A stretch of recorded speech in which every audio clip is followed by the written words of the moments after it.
আমি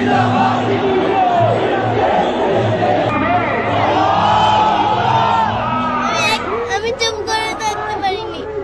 আমি এখানে প্রতিবাদ জানানোর জন্য এসেছি। আমি আমি একজন মুসলিম হয়ে আমি এত চুপ করে থাকতে পারিনি। আমি একদম বাসায় চুপ করে থাকতে পারিনি। কষ্ট হয়েছে দেখে এগুলা?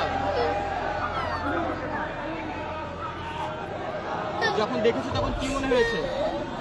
কেন আমার ভাই বোনদের উপর, কেন এত ছোট বাচ্চাদের উপর অত্যাচার করছে? আর আর কি কি খারাপ লেগেছে তোমার?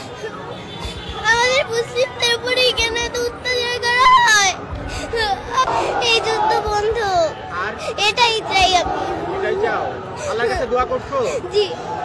কি দোয়া করছো তোমার ছোট ছোট ভাই বোনদের জন্য? এই যুদ্ধ যেন বন্ধ হয়। আমার আমার মতো ছোট বাচ্চারা ঘাস লতা পাতা খেয়ে বেঁচে আছে, ওদের কিচ্ছু নেই। ওদের আমরা কি সুন্দর করে ঈদ পালন করেছি, ওরা ঈদের দিনও গুলি খেয়েছে, ওরা ঈদের দিনও মৃত্যু হয়েছে ওদের। ঠিক আছে বাবা, দোয়া করো তাদের জন্য। ওদের জন্য তো আমার সবসময় থাকবে।